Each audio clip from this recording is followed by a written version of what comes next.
continuamos con el segmento de recomendaciones médicas y el día de hoy tenemos como invitado al urólogo doctor Denis García Rodríguez, que nos visita desde la ciudad de Rivas. Bienvenido, doctor, nuevamente. Buen día, doctor. Muchas gracias nuevamente por la invitación. Hoy vamos a hablar de un tema muy común en toda la población, tanto masculina como femenina, y que existen factores de riesgo, tanto anatómicos, tanto fisiológicos y con algunos hábitos que el doctor nos va a explicar, y son las infecciones de vía urinaria. Doctor, me gustaría primeramente que nos dijera cuáles son los gérmenes más frecuentes para provocar este tipo de infecciones. Fundamentalmente las bacterias más frecuentemente que ocasionan sepsis urinaria es la Escherichia coli, es un bacilo gram negativo, y de los gram positivos el estafilococo. También podemos tener afectaciones por clamidias. Hay una bacteria que se llama Proteus, que es una de las que más incidencia tiene con respecto a la aparición de nefrolitiasis también, porque hay una incidencia, una relación entre sepsis urinaria y formación de cálculos renales. Y también tenemos los patógenos, como también no podemos obviar la tuberculosis, que es una realidad, que podemos tener sepsis por tuberculosis, y las enfermedades de transmisión sexual como la Neisseria gonorrea, la clamidia y la cándida. Es importante que nuestros amigos televidentes sepan de que anatómicamente las infecciones van a estar divididas en infecciones altas e infecciones bajas. ¿A qué se refieren estos términos? Bueno, las infecciones urinarias altas son las que que tienen incidencia a nivel renal y a nivel del uréter. Del uréter medio hacia abajo generan sintomatología baja, que es una sintomatología urinaria irritativa. Por esto la clasificación la podemos tener. Sepsis urinarias altas o bajas, y también podemos tener una clasificación de sepsis urinaria o infección de vías urinarias complicadas y no complicadas. Entonces, las sepsis urinarias bajas dan una sintomatología más urgente, una sintomatología irritativa, tenesmo, o sea, la sensación de querer ir a orinar, como que vas a orinar y cuando llegas no orinas, o sientes que orinas insuficientemente, urgencia que debes de correr para ir a orinar y el ardor al orinar. Y las vías urinarias altas, las sepsis de vías urinarias altas, lo que generan es fiebre, escalofrío, toma del estado general, dolor lumbar e incluso disuria. En cuanto a la frecuencia, doctor, es más común, obviamente, en el sexo femenino, y estaba leyendo un dato de que en el grupo etario entre 15 a 24 años, hasta el 3% de la población femenina tiene algún tipo de infección de vías urinarias, y que esto en cada década va aumentando en un 2%. Y también es importante de que nos explique a qué se debe una infección recurrente, en qué consiste ese término. Bueno, con respecto a la parte epidemiológica, doctor, ahí me gustaría hacer un poquito de énfasis. Hay una relación directamente proporcional entre madres que han tenido infecciones de vías urinarias durante la adolescencia de sus hijas. Ojo, mamás que han tenido infecciones urinarias, sus hijas tienen gran probabilidad de padecer infecciones urinarias en el grupo etario, como usted bien lo ha dicho, doctor. ¿Por qué? Porque también hay una predisposición del urotelio a ciertas bacterias, incluso a la Escherichia coli. Entonces esto la expone más a mayor incidencia de infecciones. También tenemos que aquellas mujeres o embarazadas que han tenido sepsis urinaria durante el embarazo, su bebé, pueden cursar con infecciones de vías urinarias. Por lo tanto, estas madres deben de estar atentas y pendientes ante cualquier sintomatología que el niño pueda presentar. También con respecto a la recurrencia de las infecciones urinarias, es aquella infección que por lo menos hemos tenido 3 sepsis urinarias o 3 infecciones urinarias durante el año. Esto puede deberse a malos hábitos, puede deberse a persistencia bacteriana, que se trate de la misma bacteria y que no haya curado adecuadamente, o que el foco infeccioso no ha podido ser tratado, o la causa origen. Entonces esto de las sepsis urinarias pues tiene que evaluarse de una forma bastante minuciosa, no tomarlo así muy somero. ¿Por qué? Porque las infecciones de vías urinarias pueden tener una consecuencia a nivel de la función renal, pueden llegar a ocasionar insuficiencia renal por lesión del parénquima renal.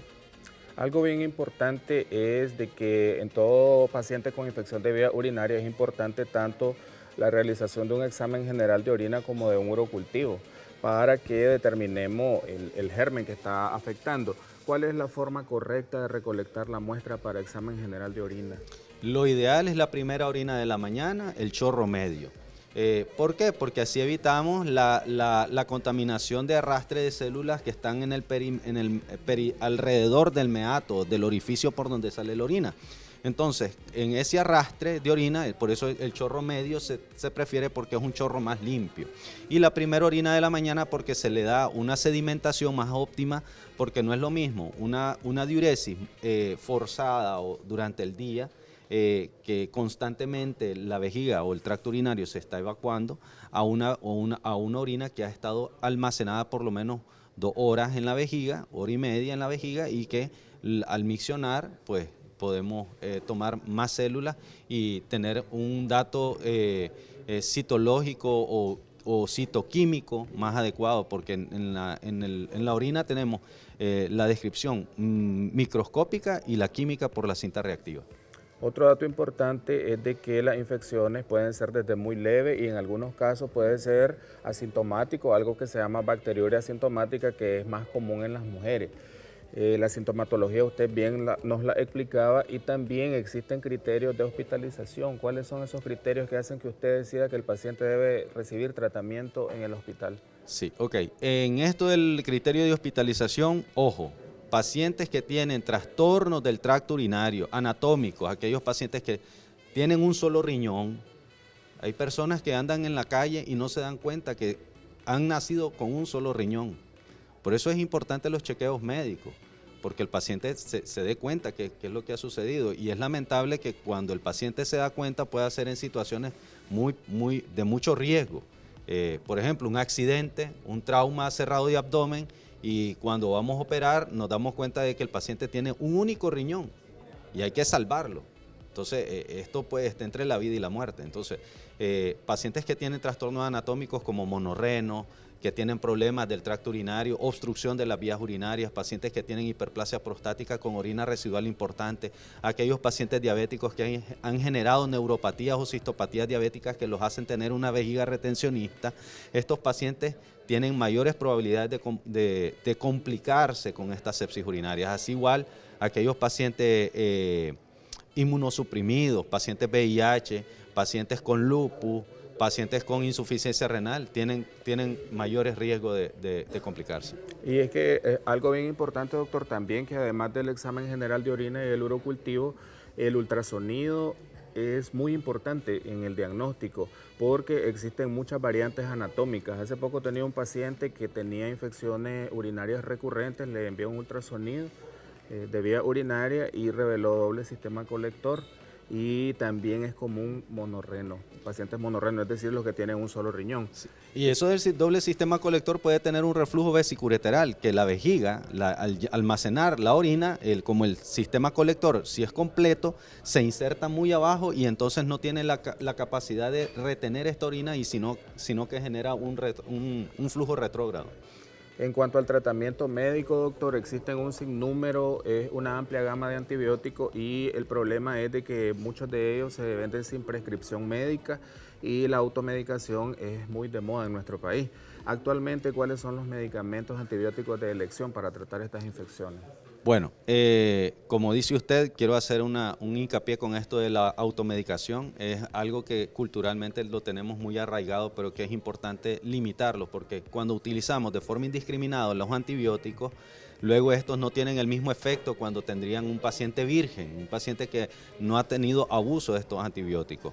El antibiótico de elección, por lo general, siempre el estándar de oro, de acuerdo a la bacteriología, es la amoxicilina más ácido clavulánico.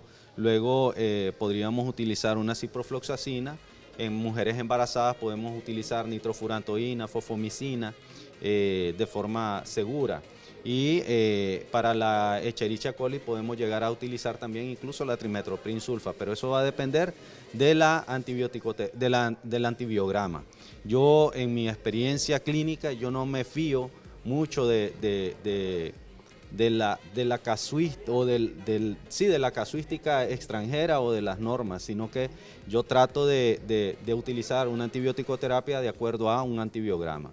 ¿Por qué? Porque por la misma cultura, desgraciadamente, que tenemos nosotros aquí en nuestro país, de que el paciente cuando llega, bueno, doctor, yo ya me puse una ceftriaxona, ¿cómo se la puso? Bueno, me puse una 500 miligramos diarios por 3 días. No, subdosificado, mal aplicado, entonces prefiero yo utilizar un urocultivo aunado con un examen de orina y un ultrasonido. Algo también bien importante, doctor, que me gustaría que aclare a la población es de que la población hace preguntas a todos los médicos y la incógnita es que si la infección de vía urinaria tiene vía de transmisión sexual. Bueno, en el caso de la prostatitis que tenemos, podemos tener prostatitis agudas, prostatitis crónica, incluso podemos tener una prostatitis que el cultivo salga negativo y estamos ante un una micobacteria. Entonces, este tipo de pacientes pueden sí efectivamente transmitir a la pareja y generar sepsis urinaria. Y para finalizar, doctor, me gustaría que en el examen general de orina aclare un poco la presencia de bacteria y la presencia de leucocitos. Los leucocitos se puede llegar a denominar piuria. Y la presencia de leucocitos, por lo general, en pacientes en orina centrifugada no debe de exceder mayor de 5 por campo, en orina sin centrifugar no debe de exceder mayor de 10.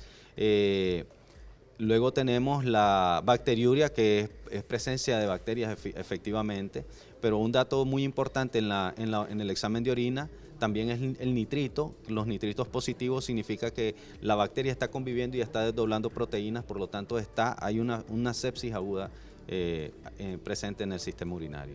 Es un tema bien amplio, doctor, y muy importante. Le agradecemos su visita desde la ciudad de Rivas.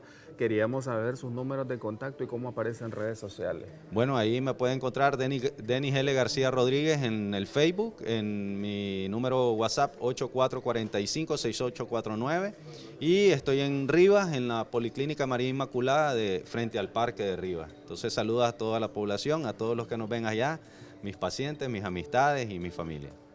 Gracias por haber asistido y continuamos con más de su revista Primera Hora al otro lado del estudio.